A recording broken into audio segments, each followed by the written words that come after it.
우리는 지금까지 살아온 인생을 뒤돌아보면 많은 사연들이 있었어요. 사건, 사고도 많았고 좋은 일, 굳은 일도 많이 있었고 때로는 정말 기쁜 일도 있었고 땅을 치며 통곡할 만큼 슬픈 일도 많이 있는 그런 시간, 그런 세월을 보내왔어요. 나름대로 굳은 결심을 하고 열심히 땀 흘려 애쓰며 우리 인생을 여기까지 살아왔어요. 검은 머리 팥불이 되도록 살아왔고 얼굴에 잔주름이 생길 만큼 살아왔고 팔다리 삭신이 쑤시고 이제 관절에 무리가 올 만큼 허리가 구부러져서 피지 못할 만큼 벅찬 세월을 살아왔어요. 보람 있게 좋은 결실을 맺은 일도 많이 있었겠지만 하지만 희지부지하게 흘러가 버린 것들도 우리 생애 속에는 많이 있었어요. 금년도 벌써 오늘이 6월달이에요. 6월달 마지막 수요일 저녁을 맞이해요. 벌써 금년 절반이 지나갔어요. 금년은 그만 너무 하나님 앞에 죄송하고 내 자신도 이게 도대체 뭔가 싶을 만큼 너무 희지부지하게 절반이 지나갔어요. 그놈의 코로나 바이러스인가 뭔가 해가지고 온 나라가 온 교회가 거기에 신경 쓰다 보니까 큰일 작은 일 다 취소 내지는 축소하면서 너무 그냥 희지부지하게 절반이 지나간 것 같아서 너무 속이 상하더라고요. 내 남은 사역이 얼마 안 남았는데 내 인생이 얼마 안 남았는데 이 6개월 금쪽 같은 이 세월을 그냥 희지부지 보냈다 하는 것이 너무 속이 상할 만큼 그렇게 안타까웠어요. 여러분 어떠셨나요? 그동안 결심하고 또 다짐하고 애썼던 일들이 많이 있었을 터인데 그대로 다 이루어지시면서 만족하신가요? 아니면 결단과 각오는 했었지만 여전히 또 마음은 원해도 육신이 연약하여 이렇게 다 희지부지하게 그냥 세월을 보내지는 않으셨는지요? 이 희지부지라는 이 말은 참으로 좋지 않은 모습을 가리키는 거예요. 특별히 우리 신앙생활도 마찬가지예요.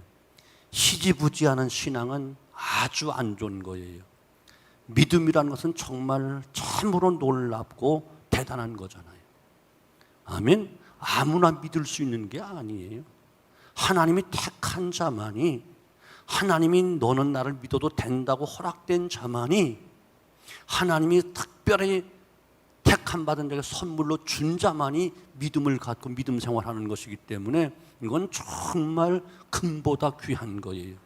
그런데 이 귀하고 대단한 그 믿음을, 신앙생활을 희지부지한 신앙생활을 하고 있다?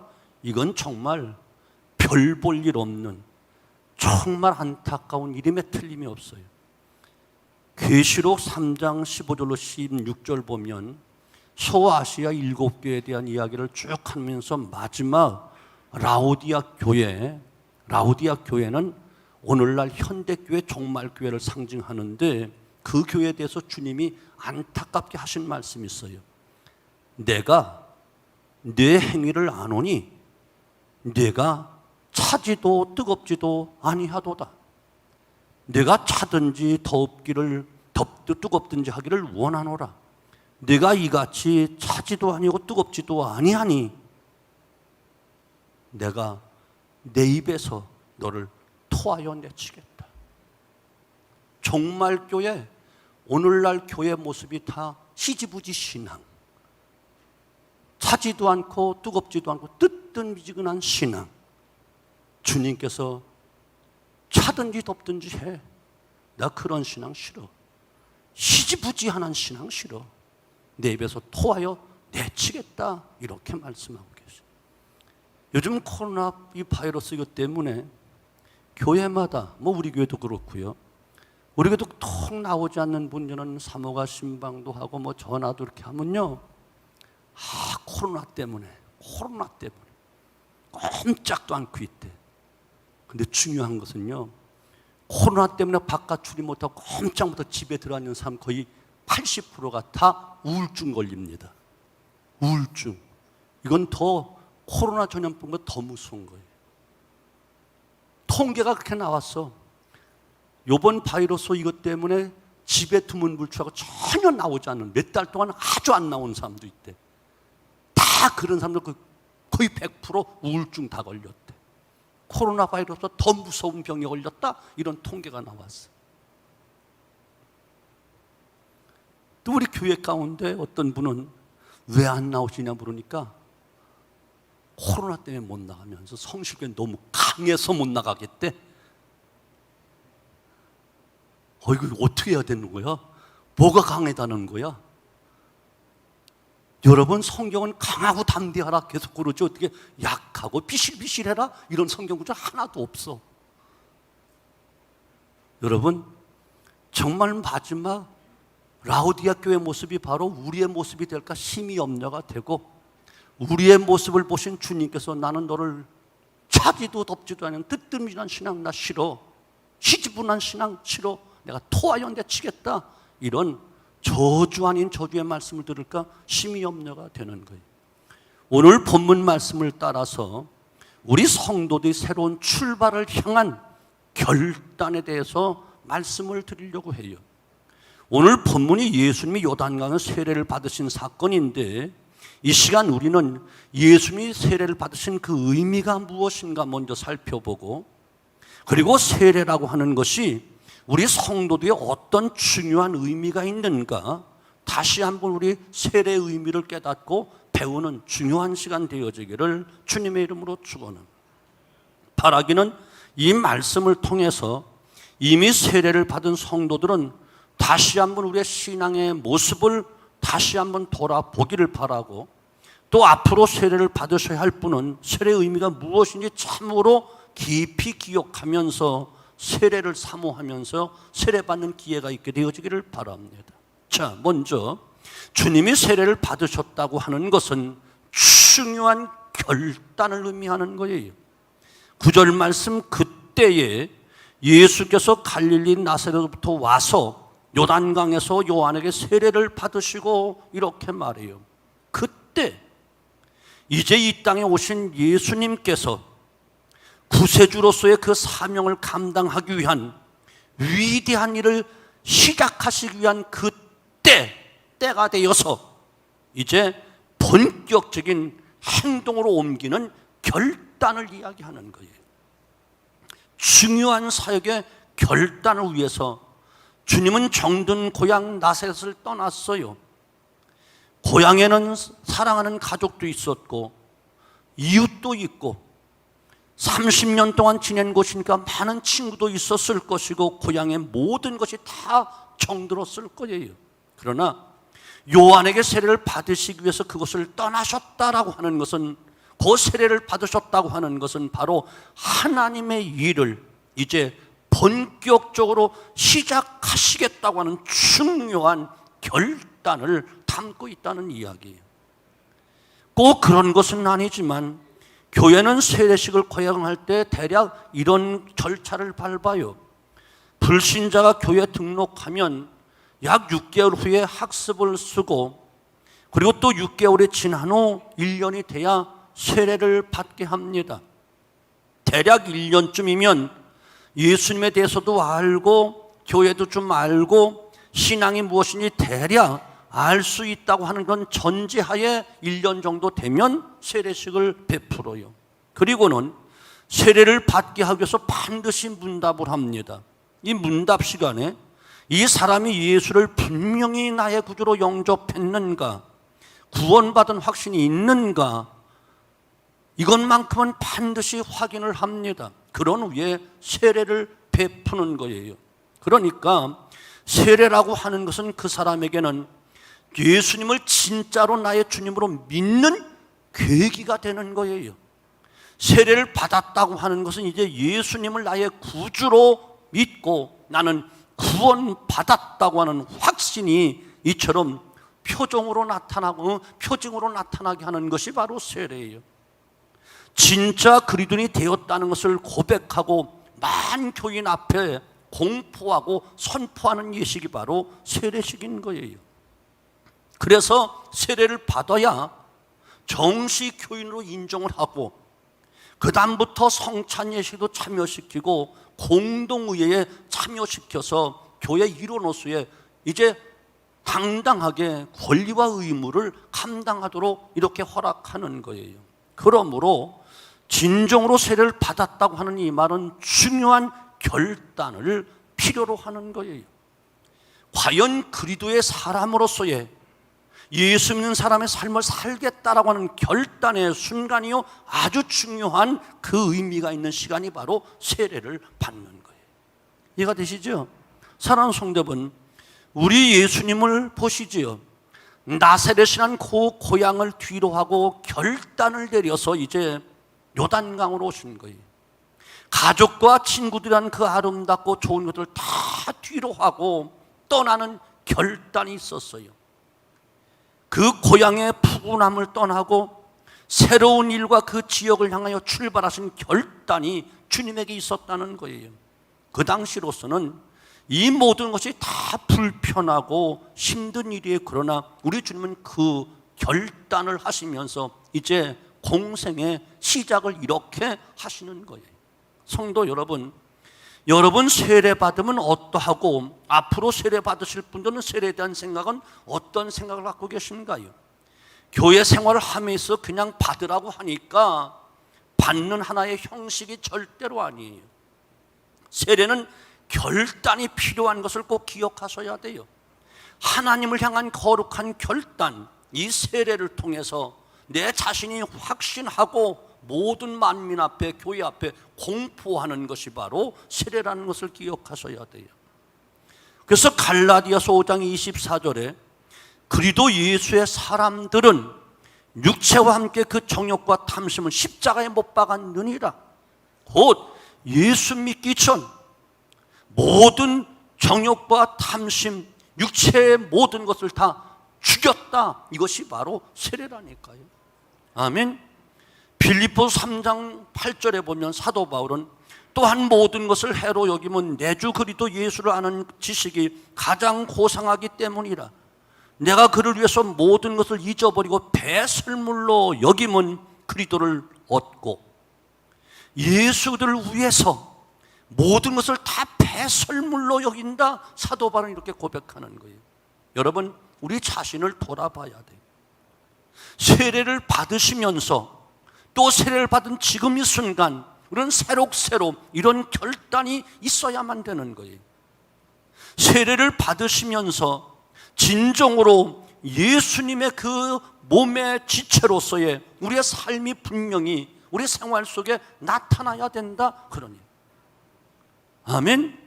이런 모습이 예수 믿고 세례 받은 다음에 확연하게 뭔가 다른 모습으로 나타나야 되는데, 아니면 지금도 수십 년 예수 믿고 세례 받은 지 수십 년 됐는데도 그저 그렇게 과거나 지금이나 똑같이.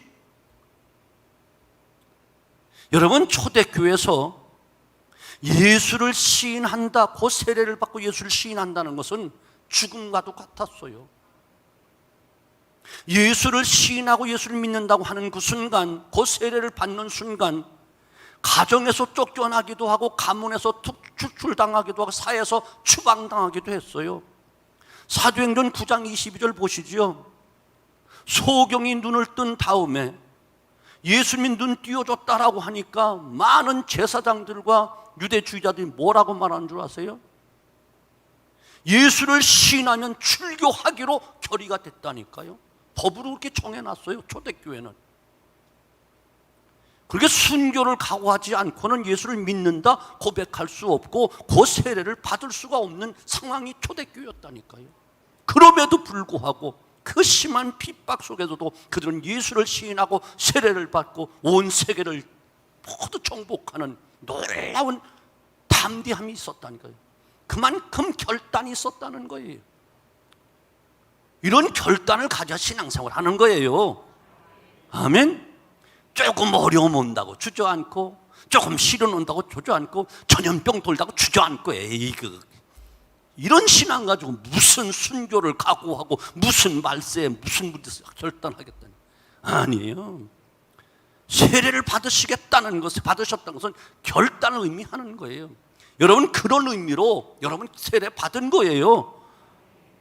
그때 그냥 얼떨결에 받았다면 오늘 새롭게 결단하셔야 되는 거예요. 아멘. 두 번째는 세례를 받으면 철저하게 순종하시겠다는 의미를 갖고 있는 거예요. 특별히 9절에 보면 요한에게 세례를 받으시고 이 말씀을 기억해야 되는데, 예수님 건 누구시지요? 삼위 하나님이에요. 성자 하나님이시라니까요. 거기에 비해 세례를 베푸는 요한은 그저 예수님의 길을 준비하는, 예수님의 신발끈 풀고 매주는 그 일도 감당하기 어려운 선지자에 불과한 거예요. 예수님이 요한에게 세례를 받으셔야 될 이유는 전혀 없으신 분이에요. 세례를 받는다는 의미는 죄 씻음 받는다는 의미인데 예수님 죄가 전혀 없는 분이세요. 아멘. 그러니까 세례 받을 이유가 없는 분이라는 거예요. 그럼에도 불구하고 요단강에서 세례를 요한에게 받으셨어요. 이 말씀은 두 가지 깊은 의미가 있어요. 첫째는 세상을 구원하시기 원하시는 하나님의 일을 이제 나는 전적으로 당신 뜻에 순종하렵니다 의미를 담고 있는 거예요. 아멘. 또 하나는 겸손하게 요한에게 세례 받으셨다는 것을 보여주는 거예요. 하나님의 아들이신 성자 하나님이 피조물인 사람에게 세례를 받으시면 그의 겸손함을, 낮아지심을 의미하는 모습이에요. 여러분, 세례를 받는다고 하는 것은 철저하게 하나님 뜻에 순종하렵니다, 순종하며 살겠습니다, 이런 의미가 내포되어 있음을 꼭 기억하셔야만 되는 거예요. 이런 하나님의 말씀에 대한 철저한 순종이 우리에게 날마다 있어야만 되는 거예요. 죄가 없음에도 불구하고 죄인처럼 세례를 받으셨던 그 겸손함이 예수님에게 있었던 것처럼 내 안에, 우리 안에 이 예수님의 겸손함이 있어야만 되는 거예요. 주님의 몸된 교회 안에서 서로 낮아지고 서로 섬기려는 사람만 있어야 돼요. 교회 안에 높아지려고 하거나 섬김을 받으려고 하는 삶이 있어서는 절대로 교회 모습이 아니에요. 왜냐하면 우리 주님의 몸된 교회이기 때문에 그래요. 우리 예수님은 시작부터 삶 전체가 겸손으로 이어진 분이심을 여러분 믿으셔야 돼요. 아멘. 스승이면서 주님이면서 제자들의 발을 씻기면서 스승된 내가, 주라는 내가 이와 같이 너희들의 발을 씻긴 같이 너희도 와서 이와 같이 하라. 아멘. 나는 섬김을 받으러 오지 않았다, 섬기러 왔다. 오히려 많은 사람에서 내 몸을 대속물로 내어주려고 나를 희생하러 왔다. 그 주님을 믿는 우리들은 당연히 이런 생각, 이런 마음, 이런 모습으로 몸된 교회를 섬겨야 된다, 그런 이야기란 말이죠. 이것이 쉽지 않지요. 그래서 주님이 마태복음 11장 29절 내게 와서 배워, 나는 온유하고 겸손하니 다 내게 와서 배워라. 주님으로부터 배우지 않으면 이것은 우리 의지로 그렇게 해야 되겠다라고 꾸밈으로 되는 게 아니라니까요. 그래서 날마다 우리는 주님의 말씀과 함께 주님의 그 행적을 살펴보면서 주님의 겸손을 매일같이 순간순간 배워야 되고, 또 잘못하면 회개하고 또 배워야 되고, 몸의 습관이 될 만큼 우리는 계속 습득해야 되는 거, 이것이 신앙생활인 거예요. 이것을 신학적으로 성화돼 가는 과정인데 예수님의 장성한 분량까지 자라가는 것이다, 성경이 이렇게 말했다고요. 예수님의 장성한 분량까지 자라가는데 그 능력, 어떤 영광 이것만 생각하다 아니요. 낮아지면 낮아질수록 높아지는 주님의 그 원리, 대접을 할 때 대접받는 그 원리, 이것이 자라가야 된다는 거예요. 익은 곡식일수록 고개를 숙이는 것처럼 우리는 겸손하게 주님으로부터 배워서 그 모습을 우리가 삶의 습관이 되고 몸에 배고 마음 자세가 늘 겸손할 수도 계속 배워야 되는 거예요. 너는 할 것 없이 다 그런 거예요. 아멘. 철저하게 하나님 말씀에 순종하겠습니다. 당신 뜻에 순종하겠습니다. 그렇게 시작하신 주님은 마지막 십자가의 그 사건 앞에 내 원대로 마옵시고 아버지의 뜻대로 하옵소서라고 십자가에 죽기까지. 아멘. 세 번째는 세례받음은 사명과 능력을 부여받으셨다는 것을 의미하는 거예요. 곧 하나님으로부터 사명, 하나님으로부터 능력을 부여받고 그 일을 하겠다는 거예요. 내 힘으로 하겠다는 게 아니에요. 내 지식으로 하겠다는 것이 아니에요. 예수님이 그래서 세례 받으실 때 세 가지 놀라운 일이 일어나지요. 먼저 하늘문이 확 열립니다. 하늘문이 열렸다는 것은 참으로 좋은 일이요, 축복된 일이에요. 하늘문이 닫히면 비도 그치고 흉년이 듭니다. 그러나 하늘문이 열리면 비가 내리고 풍년이 듭니다. 자연세계도 그렇습니다. 개인의 삶도 마찬가지예요. 내 앞에 하늘문이 열리면 은혜와 놀라운 축복이 임합니다. 풍성함이 넘치게 됩니다. 그래서 그 삶은 축복된 삶, 승리의 삶이 보장되는 거예요. 그래서 신명기에서 보면 하늘문이 열리고 혹은 하늘문이 닫히고 하는 일이 굉장히 많이 나타나고 있어요. 하늘문이 열려야 돼요. 이해가 되시죠? 이런 하늘문이 여러분에게, 우리 온 성도들에게, 이 밤 참석한 우리 모든 성도들에게 충만하게 임하기를 주님의 이름으로 축원합니다. 두 번째는 성령이 비둘기같이 오셨다는 거예요. 우리 예수님이 공생의 사역을 시작할 때 성령께서 권능으로 함께 임재하신 모습이 나타나고 있어요. 곧 이것은 주님의 일은, 하나님의 일은, 거룩한 성역은 내 힘으로 안 된다는 거예요. 성령 충만하게 임하실 때에 그 힘과 능력과 지혜로 하나님의 일을 감당할 수 있게 되어 있다는 거예요. 그래서 오늘 우리도 물 세례뿐만 아니라 성령의 세례를 받아야 된다, 이런 말들을 종종 하잖아요. 성령 충만함 받지 않는 것은 기름 없는 자동차와 같아요. 아무리 신앙의 연조가 있고 지식이 있고 직분을 가지고 있고 웅장한 교회 건물이 있고 많은 사람이 출입해도 성령 충만함 받고 성령의 기름 부으심 받지 아니하면 고급 승용차에 기름 없이 그냥 서 있는 것과 똑같은 거예요. 윤활유 없는 기계와 같아서 모든 사역에 삐그덕 소리가 나. 주의 일 하면서 부딪히고 싸움나고 다투고 시험 들고 하는 일들이 다 윤활유 없는 기계처럼 삐걱거리는 소리가 나기 때문에 그런 거예요. 성령 충만함 받아야 모든 것이 은혜스럽게, 부드럽게, 매끄럽게 잘 돌아가요. 많이 일을 해도 피곤하지가 않아. 근데 성령 충만함 하지 않고 자기 힘, 자기 지식, 자기 방법, 자기 고집대로 하면 하면서도 짜증나고 힘들고 나만 힘들게 하고 주변 사람 다 힘들게 하고 짜증나게 하고 시험 들게 만드는 거예요. 그래서 성령 충만함으로 해야 되는 거예요. 아멘. 그래야 또 하나님이 맡긴 그 사명과 그 일을 완수할 수 있기 때문에 그래요. 성령 충만함 받지 않고 성령의 능력과 성령의 지혜가 없으면 우리에게 주신 사명도 직분도 그 일도 완수할 수가 없어. 이해가 되시죠? 그러므로 저도 여러분도 언제나 성령 충만함을 힘입어서 그 능력으로 일하고 그 지혜로 일하고 완수해서 하나님께 영광 돌리고 우리 날마다 승리케 되어지는 놀라운 축복이 있기를 주님의 이름으로 축원합니다. 세 번째는 또 무슨 일이 일어났죠? 주님 세례 받으실 때에 하나님의 음성이 들렸다는 거예요. 곧 하나님이 인정하시는 모습이지요. 너는 내 사랑하는 아들이라. 내가 너를 기뻐하노라. 솔직히 이보다 더 큰 기쁨은 없지요.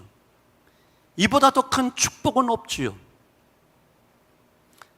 저의 간절한 소원 중에 하나는 사람들이 뭐라고 말하든, 세상 목사들이, 같은 목회하는 목회들이 뭐라고 말하든 하나님이 인정하는 목사 됐으면 좋겠다. 부족한 것 많고 허물 많고 잘한 것, 허물도 많고 잘한 것도 없지만 그래도 하나님이 그래, 너는 그래도 너 최선을 다했구나. 네가 할 만큼 했어. 내가 알아.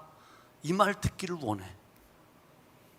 사랑하는 성도 여러분, 이런 모습들이 무엇을 말씀하지요?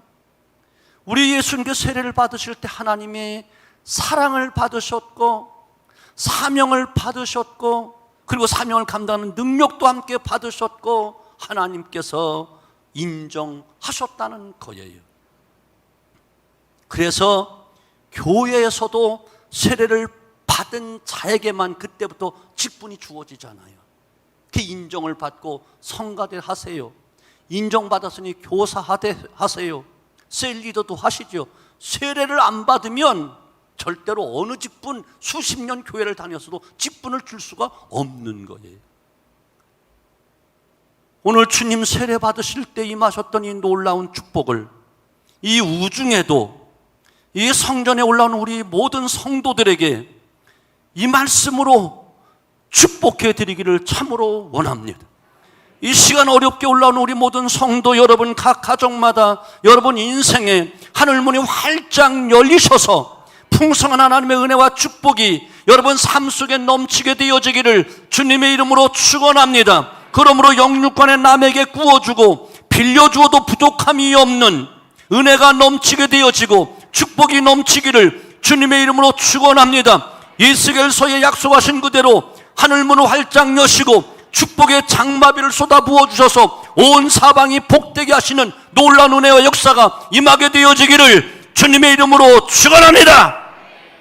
아울러 여러분 앞에 하나님께 성령 충만함을 부어주셔서 주신 사명 잘 감당하고 이 땅을 이기고 또 이기는 놀라운 능력을 주시되 죄악을 이기고 환경을 이기고 모든 시험도 이기고 모든 환난도 이기고 간교한 사단의 세력도 이겨서 모두 승리자가 되어지기를 주님의 이름으로 축원합니다. 그 이후도 계속해서 성령을 사모하고 또 사모하여 성령 충만함으로 이전 사역보다 이후 사역이 큰 역사를 일으켜서 하나님의 영광 드러내는 놀라운 승리의 삶이 되어지기를 주님의 이름으로 축원합니다. 아멘. 그리고 기왕이면 가정에서도 직장에서도 모든 주변 사람들에게도 그리고 교회 안에서 하나님의 사랑하심과 온 교회와 주변 사람들로부터 인정받는 아름다운 은혜가 있기를 주님의 이름으로 축원합니다. 하나님은 누구를 사랑하실까요? 겸손한 자를 사랑하시고 인정해 주십니다. 하나님은 누구를 사랑하시고 인정하실까요? 하나님 말씀에 순종하는 자를 사랑하시고 인정해 주십니다. 하나님은 주님을 위해서 몸된 교회를 위해서 맡겨진 사명을 위해서 헌신하는 자를 사랑하시고 그런 믿음의 사람을 인정하시며 축복해 주십니다.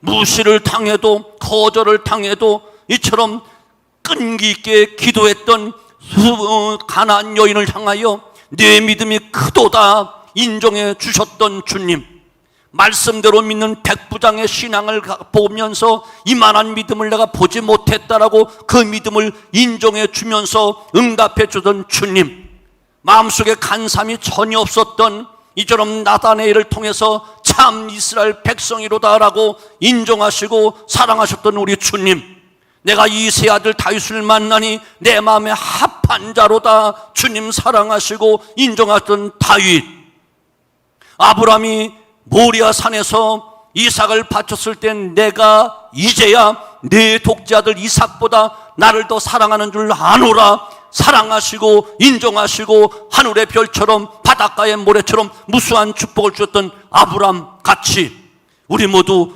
하나님으로부터 너는 내가 사랑하는 자라, 내가 너로 인하여 기뻐하노라, 이 놀라운 하나님의 사랑과 인정을 받는 우리 성실교회가 되어지고 우리 온 성도들이 되어지기를 주님의 이름으로 축원합니다. 하나님께 한 번만 인정받으면, 아멘, 한 번만 눈동장 찍으면 하나님 그 다음부터 묻지도 따지도 않고 축복해 주세요. 아멘. 성경 속에 보세요. 아브라함이 다 그 말 한 번 인정받고 축복받더니 그가 어디를 가든지 실수도 많고 허물도 많았지만 하나님 묻지도 따르지도 않고 다 축복해 주세요. 다윗같이 허물 많은 사람이 또 어디 있겠어요? 그런데 한 번 딱 내 마음에 합한 자라니까 얼마나 사랑하신, 사랑은 허물을 다 덮어주는 거야. 그 사람은 허물을 다 덮어주고 인정해 주니까 그대로 어디를 가든지 이기게 하셨더라. 사무엘 상하서에 보면 다윗에 대해서 이야기하는, 하나님이 어디를 가든지 다윗을 이기게 하셨더라, 이 말이 계속 나오는 거예요. 아멘. 창세기 39장 2절 3절 21절 23절에 보면 하나님이 요셉과 함께 하시니 요셉이 한 번 인정받으니까 어디를 가든지 뭐 했더라? 형통케 되었더라. 계속 이 말이 따라 나오는 거예요. 한 번만 인정받으면, 한 번만 눈도장 딱 찍히면 하나님이 책임져 주시는 거예요. 아멘. 사랑하는 성도 여러분, 기왕 이런 축복받게 되어지기를 주님의 이름으로 축원합니다. 여러분, 성경 이사야서 41장 10절 43장 2절 여러분 좋아하시죠? 두려워하지 말라, 내가 너와 함께함이니라. 놀라지 말라, 나는 네 하나님이 됨이니라. 내가 너를 굳세게 하리라. 참으로 내가 너를 도와주라. 참으로 나의 의로운 오른손 너를 붙잡아 주리라. 또 네가 물 가운데로 지날 때 내가 함께할 것이라. 강을 건널 때 물이 너를 침몰하지 못할 것이며 네가 불 가운데로 지날 때 타지도 아니할 것이요 불꽃이 너를 사르지도 못하게 하리라. 여러분, 이 말씀 여러분 어떻게 받으시나요? 분명 하나님의 약속은 모두에게 주시는 약속이지만 이 놀라운 축복의 약속들이 다 똑같이 임하는 건 아니에요. 하나님께 사랑받고 인정받은 자가 이런 복을 받는 거야. 시지부지한 신앙을 갖다가 하나님이 이렇게 축복하신다? 아니에요.